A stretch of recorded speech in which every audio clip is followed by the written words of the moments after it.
If you were to name San Francisco's big criminal problems, you'd probably name aggressive panhandling, street prostitution, burglary, and public defecation and urination. Those are probably the big four, or five if you count defecation and urination as two different crimes. Isn't it a fascinating discussion we get to have about the city by the bay? I'm Steve Green with Bill Whittle and Scott Ott, and San Francisco's newly elected district attorney, who has yet to be sworn into office, promises to do away with those crimes by not prosecuting them at all. Period. Wow. So let's get into this. Bill, let's go to you first. New York City entered a long-term decline in the 1970s, just bad mayor after bad mayor, and it culminated, if that's the right word to use, in the one-term administration of David Dinkins, whose policy was pretty much Sergeant Schultz on crime: do nothing, see nothing. And it really did look by the early 90s like New York City was just going to collapse in on itself. It was going to be like that Billy Joel song, Miami 2017.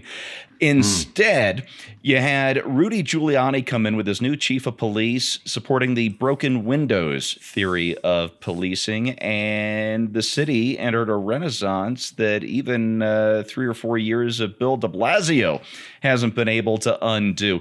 What do you say to a city like San Francisco that, having seen the example of New York, decides to go in the completely other direction? Say hire Giuliani while he's still around, but they won't take that excellent advice. I was in New York in 1979. My dad was a hotel manager briefly there, and I went there in 79, and he made it crystal clear that there was a certain street that I was not to cross under any circumstances, because beyond that point, you were in serious mugging territory. In 1979, in the late 70s, Times Square consisted of hookers, drug addicts, and people handing live sex show flyers into the hands of 12-year-old boys. And I've many times, all of us have many times remarked on how cities like Detroit, Baltimore, and so on have been governed nonstop by Democrats for 80 years, 60 years, 70 years, 80 years, 90 years.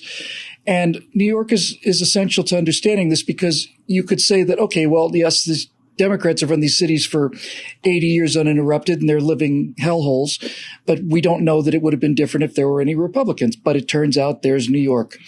New York, which used to have the highest murder rate in the country by far.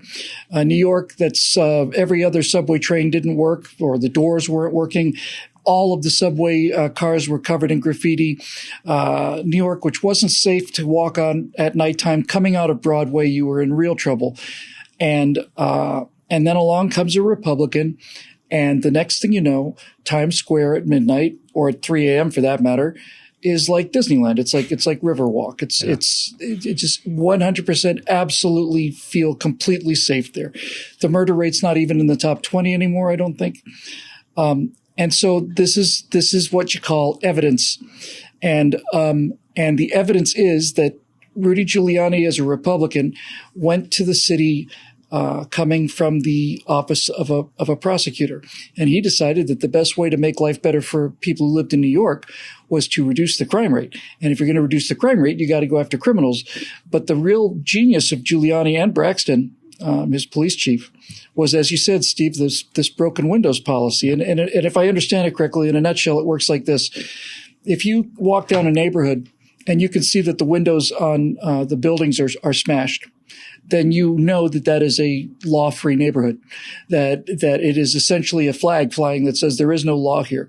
And similar crimes like that would be things like public urination and smoking dope in public and all the rest of it. The little things that people like Dinkins and all the rest of them thought, well, we don't have the resources to deal with these small things. We're going to go after the murderers. Well, what they found out was if you patrolled the city in such a way that you couldn't get away with little crimes, then nobody got away with the big crimes either. And that was a bit of a shock to just about anybody who lived in New York for a long time, and not the slightest bit of a shock for anybody who hadn't. What they did was they started going after the small crimes, and they made the place a city where if you threw a rock at a window, you'd be arrested, you'd go to jail. And by enforcing the law against the small things, the big things went away. And it's not my assertion.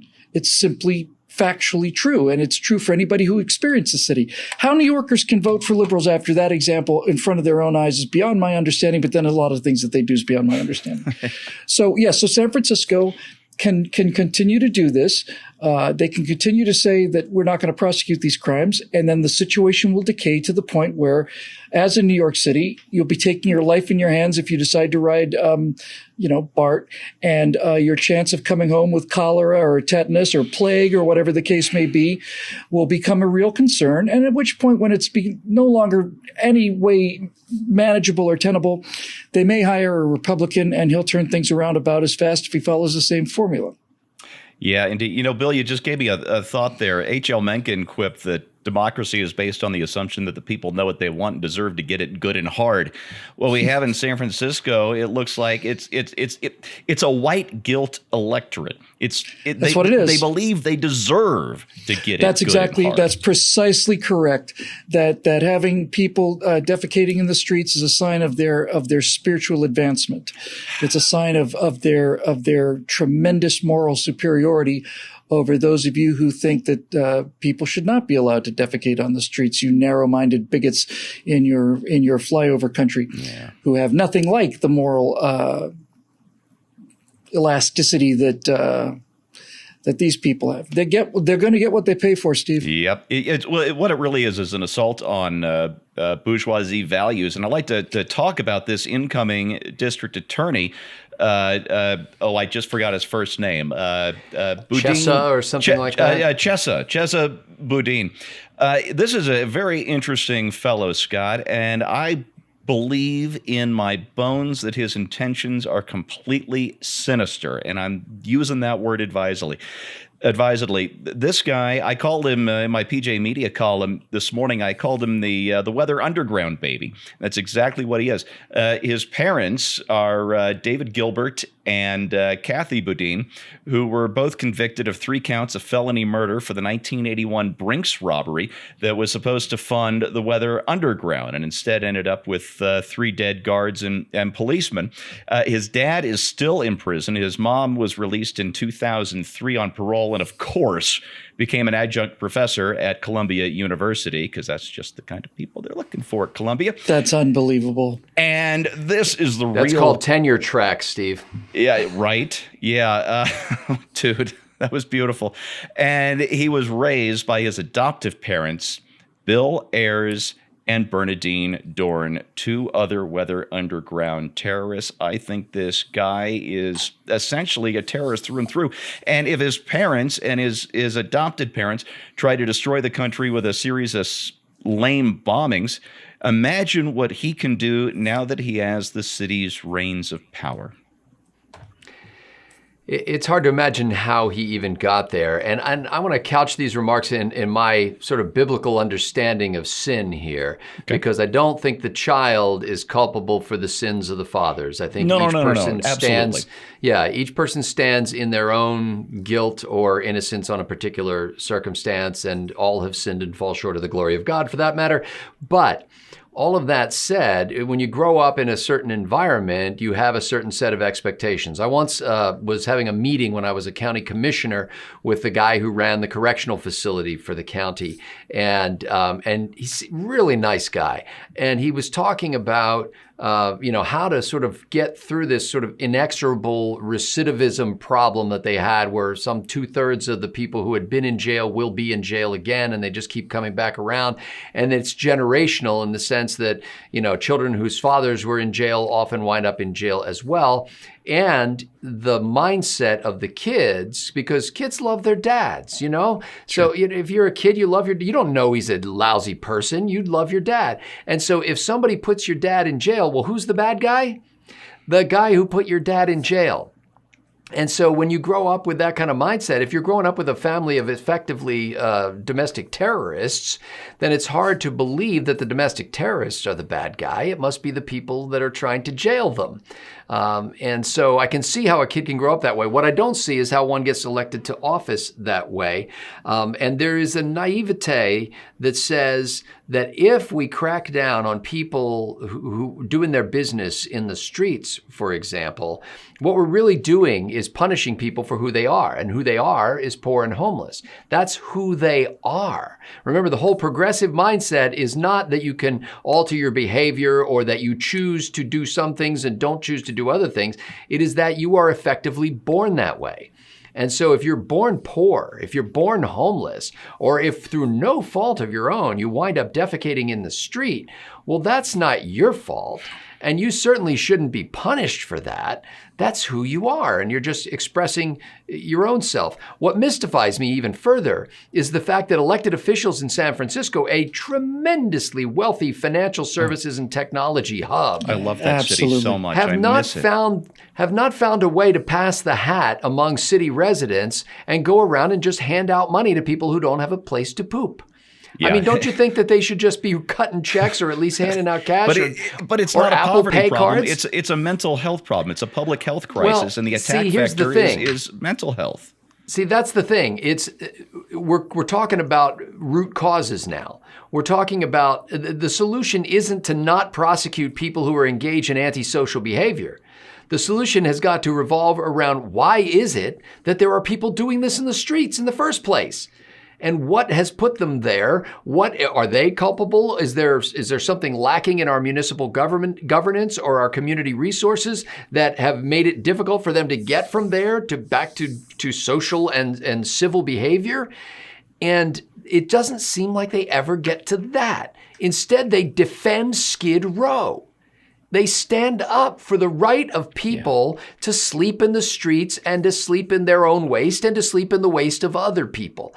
And it just seems like if you could get to the apex of cruelty in the world of governance philosophies, it is that philosophy that leaves people in their own soiled garments.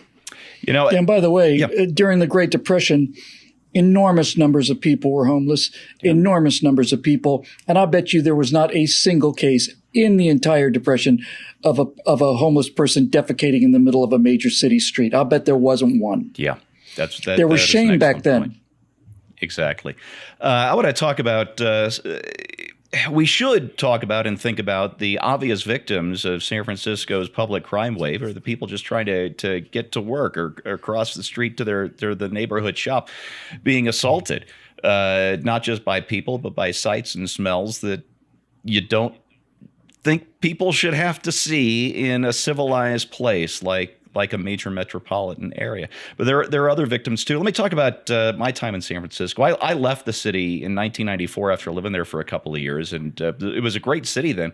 But the writing was already on the wall. I used to joke, and I didn't mean it in a funny way, that San Francisco treated the homeless like an endangered species, and that this was their protected living grounds, and the situation has gotten worse since then. But give you an idea of what it was like, I lived in the Tenderloin, 900 block of Geary, which is the probably second worst neighborhood in San Francisco, or at least it was then. Friday and Saturday nights was a prostitute parade, just this endless variety of people selling themselves right there on Geary. And if you turn the corner onto Polk Street, things got even weirder, if you could imagine.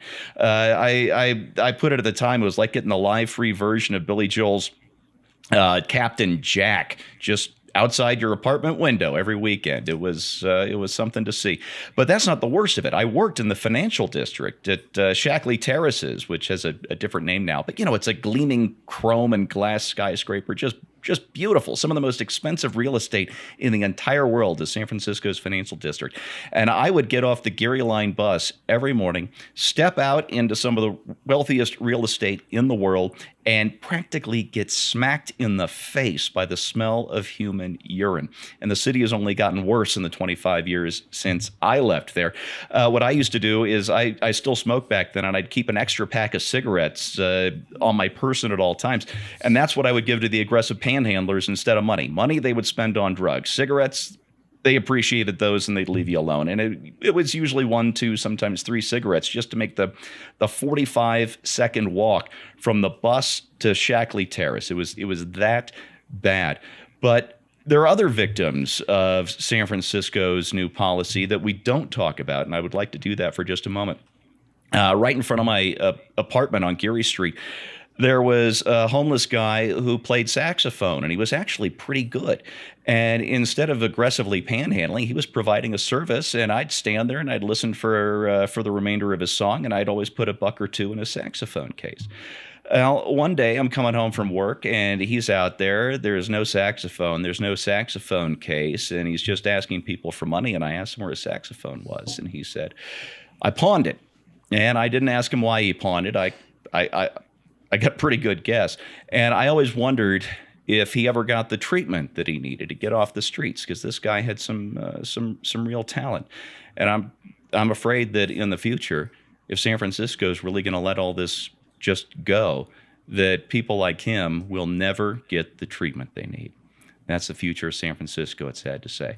I'm Steve Green with Bill Whittle and Scott Ott. This is Right Angle, brought to you by the members of BillWhittle.com. If you like content like this, we would love to have you on board. Please click on over. Thanks for watching. We'll see you next time. And Epstein didn't kill himself.